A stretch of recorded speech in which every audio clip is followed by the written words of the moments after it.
अब हम अपनी ज्ञान चर्चा के उच्च प्रश्न पर आते हैं, जिसमें हमें दोनों संतों के बीच में मतभेद दिखाई पड़ा। प्रश्न कुछ इस प्रकार से है, क्या भगवान साकार है या निराकार? इस प्रश्न को लेकर हमारे समाज में भी बहुत से मतभेद हैं, लेकिन समाज का आईना संत होते हैं, तो हम संतों के विचारों के माध्यम से ही आपके मस्तिष्क से यह मतभेद मिटाने की कोशिश करेंगे। तो पहले जानते हैं अनिरुद्ध आचार्य जी के विचार कि उनके अनुसार भगवान साकार है या निराकार। साकार और निराकार भगवान कैसे हैं? कुछ पता है आपको इस बारे में? तो आइए समझते हैं। भगवान साकार भी हैं और निराकार भी हैं। कैसे? जैसे पानी का कोई आकार नहीं होता, पर वही पानी गिलास में भर के यदि फ्रिज में रख दिया जाए तो वो पानी क्या बन जाता है? बर्फ बन जाता है। अभी पानी था जिसका कोई आकार नहीं था, अब वही पानी क्या बन गया? बर्फ। बर्फ का आकार है या नहीं? बर्फ का आकार होता। पानी निराकार था, पर फ्रिज मिली, फ्रिज की संगत करी तो वही निराकार साकार बन गया, बर्फ बन गया। ऐसे ही ईश्वर परमात्मा परब्रह्म वो निराकार है, पर जब भक्तों के प्रेम की फ्रिज में, भक्ति की फ्रिज में प्रवेश करता है तो वही निराकार निर्गुण सगुण साकार बनकर के कभी राम कभी कृष्ण बनकर भक्तों के लिए प्रकट हो जाता है। वो निराकार तो है, पर भक्तों के लिए वही निराकार कभी राम बनकर आता है, कभी कृष्ण बनकर आता है, कभी वामन बनकर आता है, कभी नरसिंह बनकर आता है। वही तो है, कौन दूसरा? तो भगवान निराकार भी हैं और साकार भी हैं। तो यह थे अनिरुद्ध आचार्य जी के विचार। और अब इसके बाद जानते हैं संत रामपाल जी महाराज के विचार कि भगवान साकार है या निराकार। लेकिन संत रामपाल जी महाराज के विचार आपके सामने प्रस्तुत करने से पहले हम आपको स्पष्ट कर दें कि यह ज्ञान चर्चा वेदों पर आधारित है, और यदि किसी संत के विचार वेदों से नहीं मिलते तो यह स्पष्ट है कि वह उसका मनगढ़ंत ज्ञान है। तो अब जानते हैं संत रामपाल जी के विचार।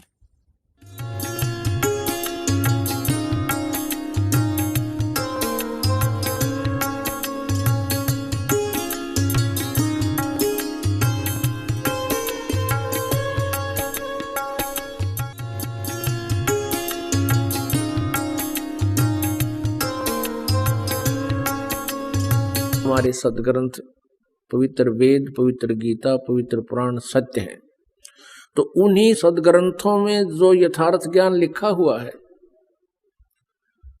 और उसका आज तक भी हमें पता नहीं, जबकि हम जिनको गुरु मानते थे, महर्षि मानते थे, और वो संस्कृत भाषा के ज्ञाता भी थे, विद्वान कहलाते थे, वो भी इन सदग्रंथों को, वेदों को, गीता जी को समझ नहीं सके। पुण्यात्माओं, पवित्र चारों वेद और पवित्र श्रीमद् भगवत गीता ये गॉड गिवन स्पिरिचुअल नॉलेज है। ये परमात्मा का दिया हुआ आध्यात्मिक ज्ञान है। जी देखिएगा, वेदों में परमात्मा के कितने प्रमाण हैं कि वो साकार है। ऋग्वेद मंडल नंबर 9 सूक्त नंबर 86।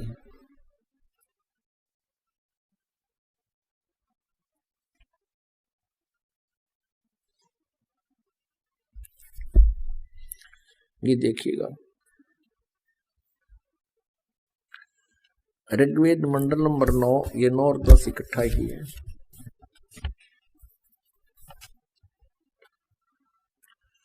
प्रकाशक है सार्वदेशिक आर्य प्रतिनिधि सभा, महर्षि दान भवन, रामलीला मैदान, नई दिल्ली। इनके फोन और फैक्स नंबर है। इन्होंने लिखा महर्षि दान सरस्वती कृत। मुद्रक है prince offset printers, 1510 Pataudi house, Daryaganj, नई दिल्ली।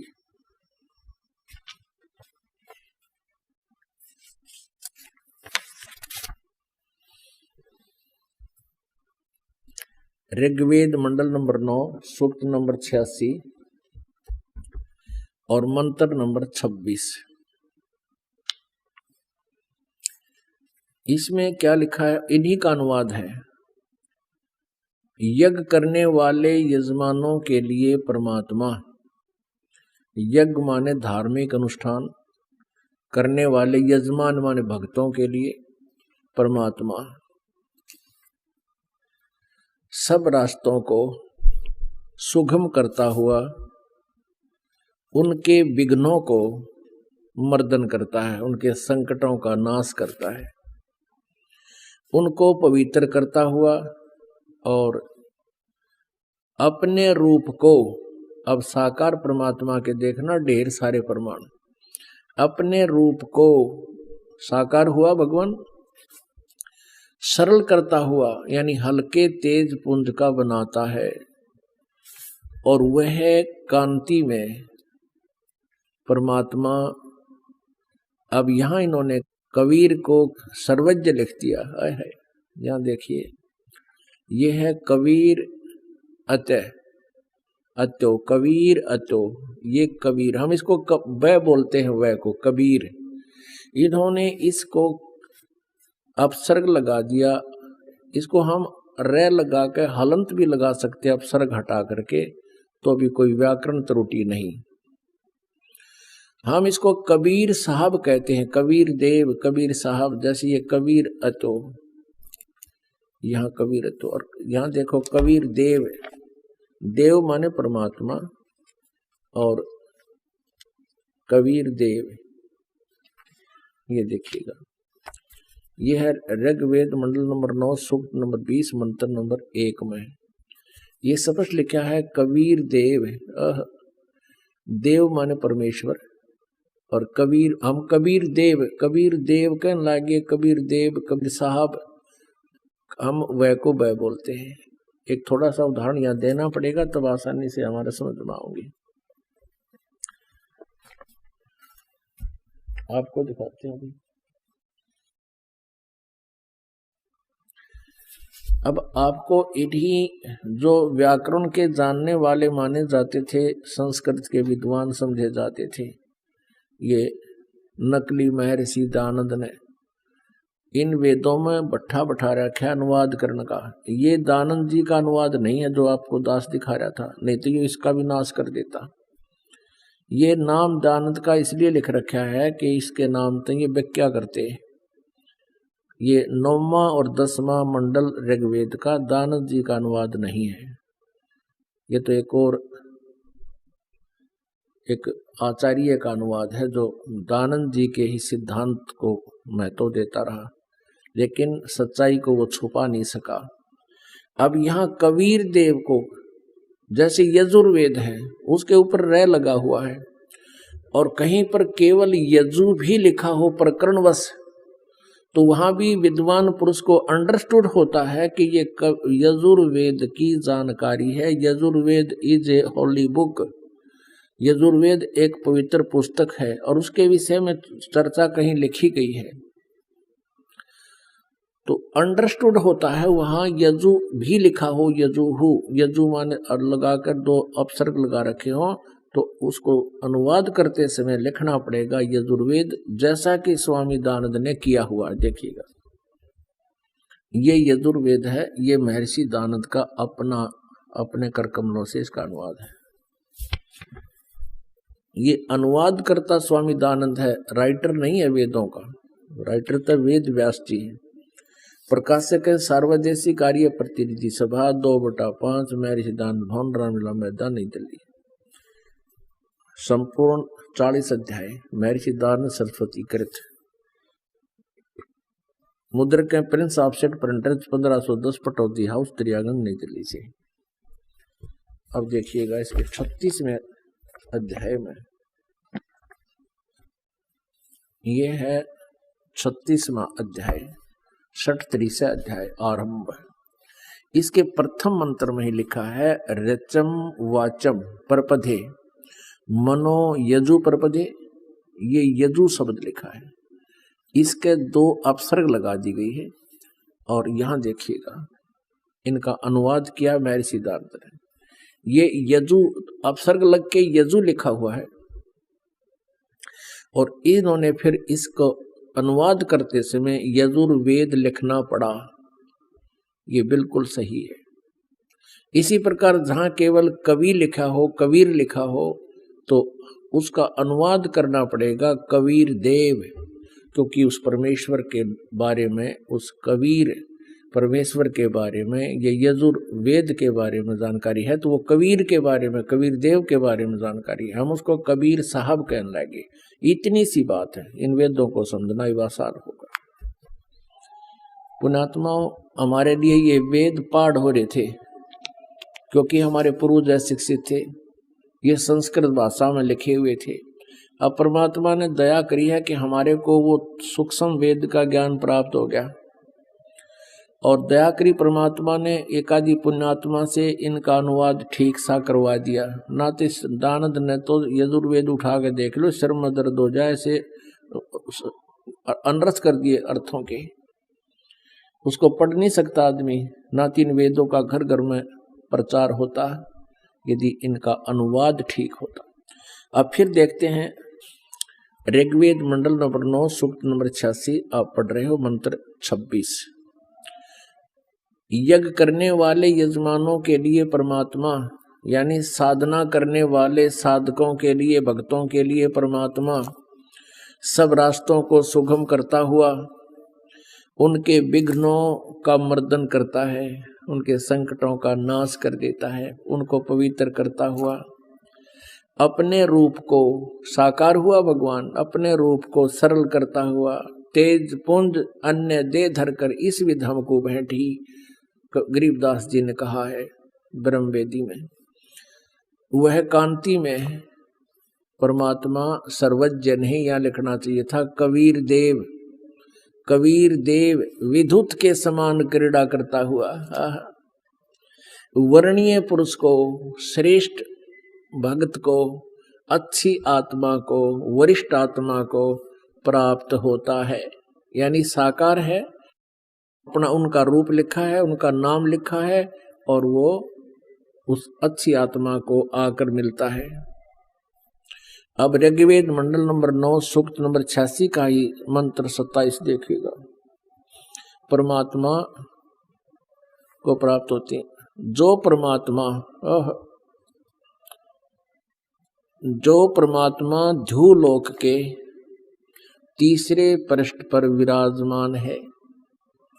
ध्युलोक कहते हैं वो तेजों में सवर ज्योति सतलोक, सतलोक के तीसरे पृष्ठ पर, यानी सबसे ऊपर वाले स्थान पर परमात्मा कबीर देव जी विराजमान हैं। अब देखिएगा 82 का ऋग्वेद मंडल नंबर 9, अभी दिखाते हैं आप। ऋग्वेद मंडल नंबर 9 सूक्त नंबर 82 का मंत्र नंबर 1। इसमें कहा कि जो सर्व उत्पादक प्रभु, यानी सबकी रचना करने वाला परमात्मा प्रकाश रूप, वैसे अरुष माने साकार होता है, प्रकाश रूप सद्गुणों की वृष्टि करने वाला, पापों का हरण करने वाला, वह राजा के समान, राजेव, राजेव माने राजा के समान, इन्हीं के शब्दों में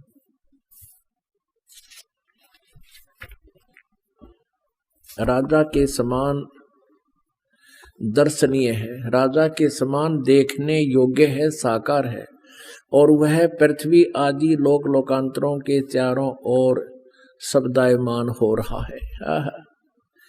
वह वर्णीय पुरुष को, जो दृढ़ भक्त है, उसको पवित्र करता हुआ प्राप्त होता है। जिस प्रकार विद्युत सधे वाले स्थानों को आधार बनाकर प्राप्त होता है, कितना स्पष्ट कर दिया। वो परमात्मा साकार है और वो पापों का हरण करने वाला है, पाप नाशक है, जो सर्वोत्पादक प्रभु है, सबकी रचना करने वाला, सारी सृष्टि का रचनहार परमात्मा प्रकाश रूप है, सद्गुणों की वृष्टि करने वाला है, पापों का हरण करने वाला है, राजा के समान देखने योग्य साकार है। दर्शनीय है, और वह पृथ्वी आदि लोक लोकांतरों में चारों ओर शब्दायमान हो रहा है। वह वर्णीय पुरुष को, जो अच्छी आत्मा है, उसको दृढ़ भक्त को, जो दृढ़ भक्त है उसको पवित्र करता हुआ प्राप्त होता है।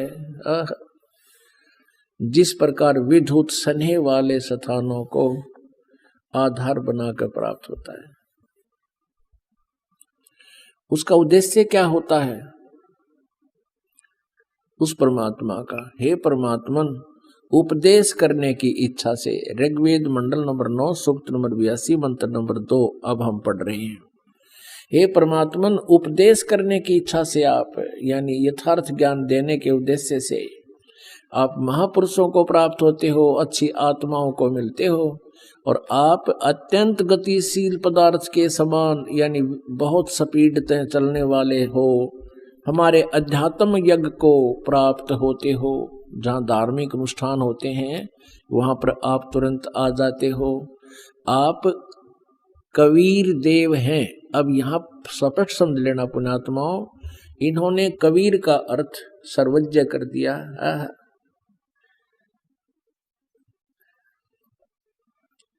अब यहां देखिएगा, ये है कबीर वेदस्य, ये रे है ऊपर, ये कबीर वेदस्य, यहाँ कबीर शब्द है, इनका इस रे हटा दिया इन्होंने, जैसे सीधा ये लिख दिया। जहां पर अभी आपको दिखा था, जहाँ यजु भी लिखा है तो वो भी यजुर्वेद लिखना कंपलसरी होता है, तो यहाँ कवि ही लिखा है तो भी यहाँ लिखना था। आप कबीर देव हैं, हम उसको कबीर साहब कहने लगे, बस इतनी सी बात है। शुद्ध स्वरूप हैं, हमारे पापों को दूर करके हे अमर परमात्मा, सो मन हे अमर परमात्मा, आप हमको सुख दें, उत्पन्न करें। अच्छा, आगे देखना। अब तीसरे में है ऋग्वेद मंडल नंबर 9 सूक्त नंबर 82 मंत्र 3 में, पवित्र यज्ञों में रक्षा से आप प्राप्त होते हैं, और पृथ्वी आदि लोक लोकांतरों में गति करते हुए चल कर आते हैं। गति करते हुए सर्वव्यापक नहीं, आप हैं। आप स्वयं गतिशील होकर, यानी चलकर विराजमान होते हैं। आप कैसे हैं? सबके तर्पक हैं, सबके रक्षक हैं, बड़े बड़े गतिशील पदार्थ के नियंता हैं, पृथ्वी आदि लोक लोकांतरों के केंद्र होकर सब पदार्थों में रक्षा उत्पन्न करते। ये यहाँ विचल गए, यहाँ कोई और अर्थ बनेगा, लेकिन हम अपने उसको समझें कि वो परमात्मा स्वयं गतिशील होकर चलकर आता है और भक्तों को प्राप्त होते हैं, स्वयं लोक लोकांतरों में वहां से चलकर आते हैं। अब पुण्यात्माओं, वेदों में कितनी बार लिखा है कि वो परमात्मा साकार है, और फिर भी हम अभी तक इसको निराकार कहते रहे। ये दोष पुण्यात्माओं का नहीं है, उन गुरुओं की नालायकी है जो इन सदग्रंथों को समझ नहीं सके। अब देखिएगा, ऋग्वेद मंडल नंबर 9 सूक्त नंबर 20 का मंत्र नंबर 1। ऋग्वेद मंडल नंबर 9 सूक्त नंबर 20 मंत्र नंबर 1 में यह स्पष्ट लिखा है, पर कबीर देव, इन्हीं का अनुवाद पढ़िए, वह परमात्मा कबीर देव है। यहाँ लिखना चाहिए था, इन्होंने मेधावी लिखा है, वह परमात्मा कबीर देव है और सबका रक्षक है। विद्वानों की तृप्ति के लिए, जो भक्त हैं उनको तृप्त करने के लिए ज्ञान को देता है, सहनशील है, संपूर्ण दुष्टों को संग्राम में तिरस्कृत करता है, और वह परमात्मा कबीर देव है, कबीर साहब है।